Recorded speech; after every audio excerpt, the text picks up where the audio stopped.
ایمان کے دو حصے ہیں، ایک صبر، دوسرا شکر۔ بسم اللہ الرحمن الرحیم۔ السلام علیکم۔ انسان پر مصیبتیں اور بیماریاں کیوں آتی ہیں؟ آج ہر انسان پریشان ہے۔ کسی کو جانی پریشانی ہے تو کسی کو مالی، کسی کو منصب کی پریشانی ہے تو کسی کو عزت آبرو کی۔ امیر اپنی کوٹھی میں پریشان ہے، غریب اپنی جھونپڑی میں۔ کوئی روزگار اور حالات سے نالا ہے تو کوئی عزیز و اقارب اور دوستی سے۔ تقریباً ہر آدمی کسی نہ کسی فکر، ٹینشن اور پریشانی میں مبتلا ہے۔ زندگی کسی کی بھی آسان نہیں ہوتی۔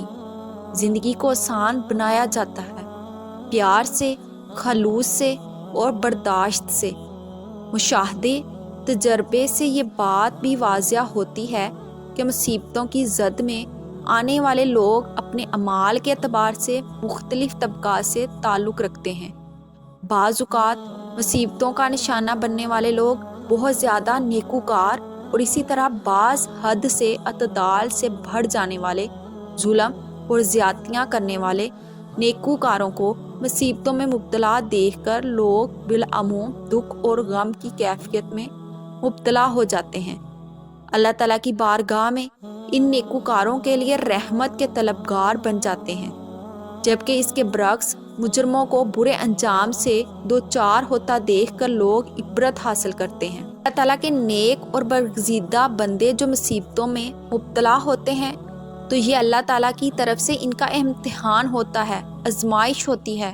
چنانچہ اللہ تبارک و تعالیٰ سورۃ بقرہ کی آیت نمبر 256، 255 اور 257 میں ارشاد فرماتے ہیں، اور البتہ ہم تمہیں ضرور آزمائیں گے، کچھ خوف اور روح سے اور مالوں، جانوں اور پھلوں میں کمی کر کے۔ خوشخبری دیں گے صبر کرنے والوں کو۔ وہ لوگ کہ جب انہیں کوئی مصیبت پہنچتی ہے تو وہ کہتے ہیں بے شک ہم اللہ کے لیے ہیں اور اسی کی طرف لوٹنے والے ہیں، اور وہی لوگ ہیں ان کے رب کی طرف سے ان پر عنایت ہیں، رحمت ہیں، اور وہی لوگ ہی ہدایت یافتہ ہیں۔ جامعہ ترمذی میں رسول اکرم صلی اللہ علیہ وآلہ وسلم کا ارشاد ہے کہ ثواب میں اضافہ مصیبتوں کے ساتھ ہے، اور فرمایا کہ اللہ جب کسی قوم سے محبت کرتا ہے تو انہیں کسی نہ کسی مصیبت میں مبتلا کر دیتا ہے۔ جو راضی رہتا ہے اس کے لیے اللہ کی رضا ہے، جو ناراض ہو جاتا ہے اس کے لیے اللہ تعالیٰ کی ناراضی ہی ہے۔ مصیبت پر صبر کرنے کے حوالے سے کنز الایمان میں حضرت علی کرم اللہ سے مروی ہے کہ رسول اکرم صلی اللہ علیہ وآلہ وسلم نے ارشاد فرمایا، تحقیق لوح محفوظ میں پہلی چیز جو کہ اللہ تعالیٰ نے لکھی ہے وہ یہ ہے، اللہ اور بے شک میں ہی معبود ہوں، میرے سوا کوئی حاجت روا نہیں، میرا کوئی شریک نہیں۔ جس نے میرے فیصلے کو مان لیا اور میری دی ہوئی مصیبت پر صبر کیا اور میرے حکم پر راضی رہا، میں اسے اپنے ہاں صدیق لکھ لیتا ہوں، اس سے قیامت کے دن صدیقوں میں اٹھاؤں گا۔ رسول رحمت صلی اللہ علیہ وآلہ وسلم کی تاریخ اور انبیاء کا مطالعہ کرنے کے بعد یہ بات سمجھ میں آتی ہے کہ انبیاء کی بڑی تعداد نے اپنی زندگی میں مختلف طرح کی مشکلات اور تکالیف کو خندہ پیشانی کے ساتھ برداشت کیا۔ حضرت نوح علیہ السلام کو 950 برس تک اپنی بستی والوں کی عداوت، مخالفت کا سامنا کرنا پڑا۔ حضرت ابراہیم علیہ السلام کو بستی والوں کی شقاوت کو سہنا پڑا۔ بادشاہ وقت نے بھی آپ علیہ السلام سے عداوت کا اظہار کیا۔ حضرت ابراہیم علیہ السلام کو توحید باری تعالیٰ سے پختہ تعلق کی وجہ سے جلتی ہوئی آگ میں ڈال دیا گیا، لیکن اللہ تعالیٰ نے آپ علیہ السلام کو محفوظ کیا۔ حضرت موسیٰ علیہ السلام کو بھی اللہ تعالیٰ کی توحید کی وجہ سے بہت سی مصیبتوں کو سہنا پڑا۔ آپ علیہ السلام نے فرعون کی فرعونیت، امان کے منصب، شداد کی جاگیر، قارون کے سرمایہ کا مقابلہ کیا، لیکن اللہ تعالیٰ کے ساتھ اپنی کامل وابستگی کا طوالت اور تسلسل سے اظہار کیا۔ حضرت عیسیٰ علیہ السلام کو بھی بستی والوں کی مخالفت کو سہنا پڑا۔ نبی کریم صلی اللہ علیہ وآلہ وسلم کی زندگی میں بھی بہت سی تکلیفیں، مشکلات اور آزمائشیں آئیں۔ آپ صلی اللہ علیہ وآلہ وسلم پر بھی ظلم و ستم کے پہاڑ توڑے گئے۔ آپ کو شعیب ابی طالب کی گھاٹی میں محصور کیا گیا۔ آپ صلی اللہ علیہ وآلہ وسلم کو سرزمین مکہ کو خیر باد کہنا پڑا۔ طائف کی وادی میں آپ صلی اللہ علیہ وآلہ وسلم کے ساتھ انتہائی ناروا سلوک کیا گیا۔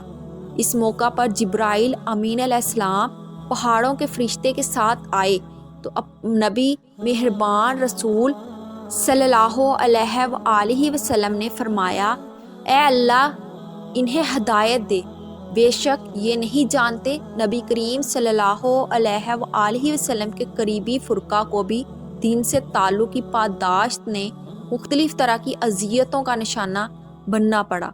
حضرت بلال رضی اللہ تعالی عنہ، حضرت خباب رضی اللہ تعالی عنہ، حضرت زنیرہ رضی اللہ تعالی عنہ، حضرت سمیہ رضی اللہ تعالی عنہ نے تاریخی تکالیف کو برداشت کیا، لیکن امان اور استقامت کے ساتھ مصیبتوں پر صبر کیا۔ مصائب اور تکالیف انسانی زندگی کا لازمی حصہ ہے۔ اس فانی دنیا میں عمر عزیز کی چند سعادتیں عیش کی گھنی چھاؤں میں بڑی سکون سے گزرتی ہیں، وہ کچھ گھڑیاں رنج کی جھلساتی ہوئی دھوپ میں کٹ جاتی ہیں۔ حیات مستعار کے آنگن میں کبھی مسرتی ڈھیر ڈھال کر لمحات کو خوشگوار بنا دیتی ہے، تو کبھی غموں اندھوں کی جگڑ خوشیوں کے ایشیا کو تنکا تنکا کر دیتے ہیں۔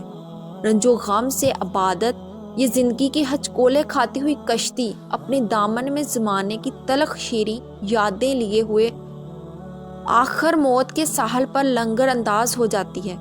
یہ سفر حیات اتنا کٹھن کیوں ہے؟ مصیبتیں کیوں انسان کو گھیر لیتی ہیں؟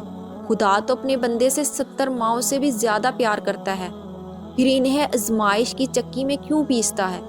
اس سوال کا جواب پانے کے لیے بنیادی طور پر یہ ذہن نشین کر لیں کہ اللہ تعالیٰ نے قرآن کریم میں جا بجا اپنی صفت حکیم ذکر فرمائی ہے، اور حکیم ایسی ذات کو کہا جاتا ہے جس کا کوئی فعل حکمت سے خالی نہیں ہوتا، لہٰذا آفات نازل ہونے میں اس کے حکیمانہ فیصلے اور دانشمندانہ امر کو دخل ہوتا ہے۔ اب وہ کون سی اسباب، وجوہات اور کیا مصلحتیں ہیں جس کی وجہ سے بلائیں اترتی ہیں؟ قرآن و سنت کے مطالعے کی روشنی میں اہل علم کی وجوہات کا تعین کیا ہے۔ رسول مصائب کی پہلی وجہ مومن بندے کی آزمائش ہوتی ہے۔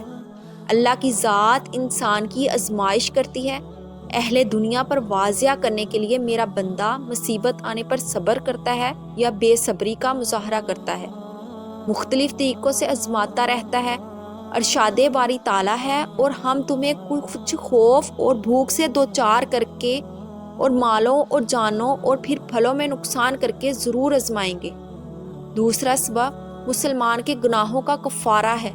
اللہ تعالیٰ مصیبت میں مبتلا فرما کر گناہوں کا بدلہ دنیا ہی میں دے دیتا ہے اور آخرت کی سزا سے بچا لیتا ہے۔ حضرت ابو سعید رضی اللہ تعالیٰ عنہ سے روایت ہے کہ رسول صلی اللہ علیہ وآلہ وسلم نے ارشاد فرمایا، مومن مرد کو جو بھی دکھ، جو بھی بیماری اور جو بھی پریشانی اور جو بھی اذیت پہنچتی ہے، یہاں تک کہ اس کو کانٹا بھی چبھتا ہے، تو اللہ تعالیٰ اس کی وجہ سے اس کے گناہوں کی صفائی کر دیتا ہے۔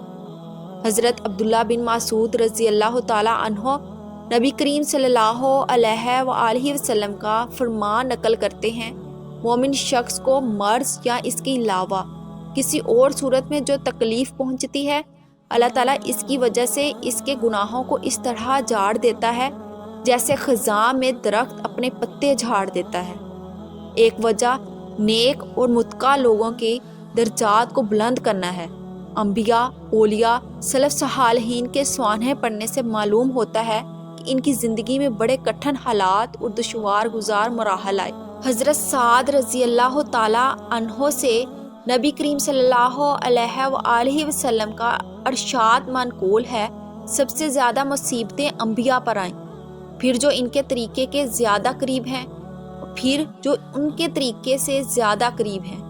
ان جلیل القدر شخصیات اللہ تعالیٰ کا قرب محبوب ہونے کے باوجود ان پر تکالیف اس لیے آئیں کہ اللہ تعالیٰ انہیں اپنے ہاں مزید بلند درجات سے نوازے۔ ناظرین، اپنے غم اور پریشانی کی حالت میں اللہ سے غلط گمان نہ رکھا کریں۔ اللہ تعالیٰ ہم سب کی تکالیف اور مصائب اور پریشانیوں کو دور فرمائے۔ ہمارا دین ہمیں صبر کرنے کی تلقین دیتا ہے اور اللہ تعالیٰ بھی صبر کرنے والوں کو پسند کرتا ہے۔ اور جب ہم پریشانیاں اور مصائب آتی ہیں تو دراصل اللہ تعالیٰ ہماری آزمائش کر رہا ہوتا ہے۔ انسان ہمیشہ تکلیف میں ہی سیکھتا ہے، خوشی میں تو پچھلے سبق بھی بھول جاتا ہے۔ ناظرین، آپ کو آج کی ویڈیو کیسی لگی؟ نیچے کامنٹ باکس میں کامنٹ کر کے ضرور حوصلہ افزائی کریں۔ چینل کو ضرور سبسکرائب کریں۔ جزاک اللہ۔